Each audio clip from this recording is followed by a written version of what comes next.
Hi, I'm Elisa. I'm Ben. And this is E for You podcast. Today we have a new topic. Today, what are we going to discuss, Ben? Today we're talking with a very cool local artist. Do you want to introduce yourself? Yeah, go ahead. Hi, I'm Bianca. I'm the local artist in Austin.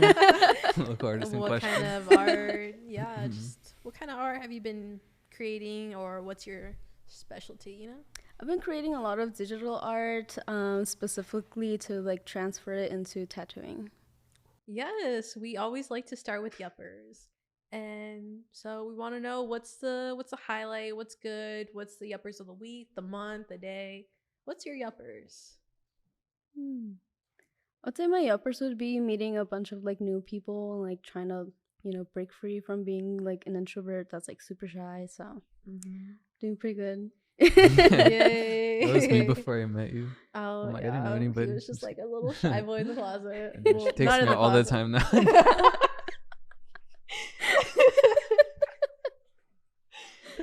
Is this my coming out? Like, is this?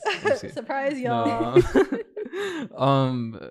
My uppers of the week is tonight. We had dinner with Elisa, and then M is one of our editors. We had like a work meeting that lasted like 20 minutes, and then we went to dinner at Denadek, and it was really, really fun. So, Oh, he loves dinner with me. I love spending time with my friends. So. Yeah. I don't know. I would say my yuppers is all the projects I've been working on lately. Like, I feel like all of them have finally kind of merged together in like how they should be. Like, not together as in what they're doing, but together as in like my skills.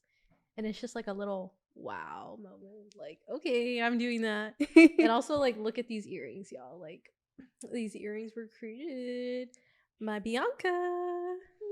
Yeah, so in case you didn't know, and in case you want some earrings like this too, like, y'all know where to go. But yeah, so we're gonna get started into some questions that we have for you. So Ben, what are the questions? Yeah, so the first thing is clearly you do like jewelry, but what other mediums do you do, and like how would you describe your art? I would say do a little bit of everything. I'm a very curious person, so whether it's like painting with gouache or like experimenting with watercolors, screen printing, polymer clay, pen and ink. I like to do everything. I feel like the more versatile I can be with the different mediums available to me, like the better. And if I get bored of one thing, I could just like move on to something else and grow my skill set with that. And the type of art that I like to do is very illustrative. And then I also like to circle that back to my culture. So whether I can make like something based off the quotes that we have that, like your mom would tell you, or just like, little fun jokes or whatever. Yeah, I like to work with that. And what is gouache? You said gouache, right? What is that? Yeah, it's a medium of paint. It looks like a jelly almost. And then when you like paint on your paper, it looks like it would dry matte basically. It just looks so like almost like chalk, I guess. Okay. It's really nice. Cool. Yeah. What are some of these quotes that you were mentioning? What's one of them? Like Ponte las pilas. Okay. Or échale ganas, things like that. Yeah, I've Well, done I like a feel few like- prints with that. Yeah, like when I Yeah. was a kid, like I didn't act up a lot, but my mom would be like, "El señor te va a llevar." Like if I was like in the store Yeah, or I something, should you use know, that like one. yeah. Yeah. So yeah, I was like, I Yeah. wonder I could get that like on a mug or something. Like, it's What over does here. that quote mean? Like the guy's gonna take you. Oh. You can act like, yeah, like, Yeah, okay. Do you do any of the ones where it's like the chancla is gonna get you? Like, I wanted to. I was working on one and like I still haven't like refined it, but it's basically like a Day of the Dead altar, and then at the top it's like a chancla and it's like glowing. oh my god. Yeah. That's amazing. killed by a chancla. Yeah, Yeah. I need to refine that, but I mean it's in the works. That's Maybe. awesome. Okay. Yeah. Y'all heard it here. Like, y'all heard it. Heard it here first. Yeah. No, so do you have like a formal artistic background, or is this like a lot of the stuff you did, like did you teach yourself, or like how did you kind of come into like being an artist? It kind of just started off like drawing on the walls when I was a baby, and then I was like, all right, like this is like really fun, and so I would always have a lot of fun in art class and work on like different projects and like put my all into it. So yeah, it's all just been like researching different projects, different mediums, and building my knowledge with that. But I would say I did take like an art class in college where it was like an introduction to illustration. And I learned about more mediums that I wasn't exposed to before. But other than that, I would say everything has mostly just been me. That's Yeah. awesome. I think whenever I was like how you were saying like art classes whenever you were in school, I would always be. Were you always that kid like whenever they would have those little end of the year art shows and your art was always there? Because that was me. I would always be like, that was mine, that was mine, that was mine. Yeah, Oh, definitely. Yeah. Okay. Were you? I was never much of an artist actually. Like I actually have a traumatic story from kindergarten. My kindergarten teacher made fun of one of my art like pieces I made in art class, and she used it as an example to our class of like, don't be like this, because I didn't stay in the lines. I didn't stay in the lines, and I scribbled, and I like used a bunch of different colors, and she like held it up in front of the class, and like I remember we had like this long table, like 20 kids, and she's like, is this how we color? And then everyone's like, no. And she's like, what's wrong with it? And then everyone's like, he's got out of the lines. And like it was like a really traumatic like thing that kind of shaped like my, I guess, like my fundamental understanding of myself as like a person. And like, I've been like, I don't know, like I actually just recently started picking up like visual art with Ash this summer. Ash taught me some ink drawing stuff, so yeah, it kind of like scared me from art as a kid. So yeah, I don't know, some art teachers can definitely be like scary, especially when they like tell you like there's rules to art when there really isn't. So it's just like do whatever you feel like it, as long as you like it and it makes you feel better. Yeah, I like to think that one day I'm gonna come out as like, the modern Picasso or some yes. shit, and be like, yeah, like I told you so. Like, don't worry, you're a poet. You're like, a poet. Okay, yeah, I'm a writer, so I do have that going for me. But visual art, no. But speaking of like being an artist, I was like, one thing I was wondering with you specifically as another artist is, what does like hitting a wall look like for you, and like how do you overcome that? Yeah, it's really hard because it can last whether it's like a week or months or a year. I think the one time I did hit like a wall was a few years ago, and like I just stopped producing art like at all. But the way that I've learned to overcome it these days is watch movies, music, look at different like books. I've been collecting a lot of art books, especially like art of, and it's a good way for me to like see different like characters that are drawn and like the colors techniques that they use, and kind of like try to piece that together. And also just learning everything with like graphic design. I've learned like to create a mood board, which has helped me a lot to create like a super cool project in the end. So I would say, yeah, books and mood boards would be like my top that I do. Okay. Have you had any like really like amazing artwork like come out of your little slumps that you're just like, wow, like I did that after I was just in like hitting a wall? Like what's I don't know. It kind of depends usually like what the project is for.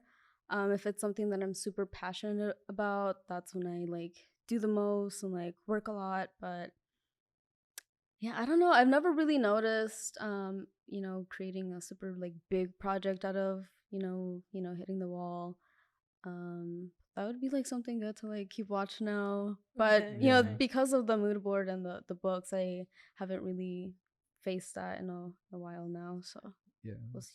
I feel like any piece you create when you come out of hitting a wall is like just an accomplishment anyway, because it's like, oh my god, like I did something again finally, Yeah. So I feel like there's that. But tell us a little bit about like what were some of your earliest like artistic endeavors? Like where did you start? Like was that, I know you mentioned like drawing on the walls, but like like maybe like at what point were you like, oh, this is something I really like to do? I think it was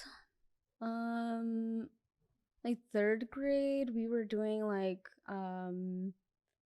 self portraits out of like glue and like crayons. I don't know if y'all ever did that project. You would like put glue on the paper and then it would create like a cool, almost like 3D effect, and you would just like color within that. And like my teacher had told me like, oh, like this is like really good, and he did the like, everybody look at this, like this looks great. So I think that was like my earliest memory of being like, oh, I'm pretty good at this for my age, so I should definitely like continue working and seeing where it leads me. So even if I stop doing art, I feel like it always comes back to me naturally. Do you still have those like art pieces that you created back then? No, I usually like my teachers keep my projects. Oh, okay. They show the class. Like 10 years later. Yeah, no, I have a few that were from like kindergarten, where it was just like a bunch of scribbles, but um since I wasn't like too confident at times with my art, I did like just rip it out of my sketchbook and just like throw it away. I was like, that's ugly. And now I'm like, I should have kept those drawings just to see like my progress. But yeah, I mean, I'm always growing. So all of the art that I create now is kind of like my new timeline, I guess. Yeah. Yeah. Yeah. Speaking of like, your progress and like, what are some of like the biggest like highlights or challenges or both that you've experienced in your artistic career? I think creating my projects for the MAC, which is the Mexican American Cultural Center, they allow me to have like full creative freedom to do the designs for our what are they called, like the event that you went to, the The Viva Day of the Dead. Mexico. Oh, the Mexican Heritage Month Like event? our big like events of the year. I create the graphics for those. So That's awesome. signature events. Yeah, Oh, for our okay, signature okay. events. Yeah, I think I Yeah. had mentioned that event on this podcast as well. I was like, I went to a Mexican Heritage Month event. So yeah, this is like a little full circle moment for the podcast. Yeah. Yeah, so just seeing my work, being on social media and posters, or like seeing people with my stickers out in the wild, and I'm like, oh yeah, I did that, and they're like, what, you did that? So it's really nice to see people are starting to like recognize my work. That's It's great. awesome. Yeah. Okay. That's also how we like ran into each other too. Yeah. Like, because of the earrings. I was like, whoa. But yeah, like look at us now. Like wow. But yeah, like we we really enjoyed you being on our podcast. Thank you so much. Thank you. Would you like to share with everybody where they can find you, or any new events you're gonna be at? Events, we are working on those behind the scenes right now. So I don't have much information to give. But you can find me on Instagram at lyn.artx, and then also at chaotic tattoo, because I do tattoos. So yeah. Yeah, get y'all's tattoos, y'all. Right. Yes. And y'all can find us at e4youth.org or The E for Youth YouTube channel and also on Spotify. and on Instagram at e4youth. Every platform we're out there. Yeah, we're little social media gurus or whatever, y'all. But yeah, thank you for tuning in today and listening to E For You. Bye, everybody. Bye. Bye.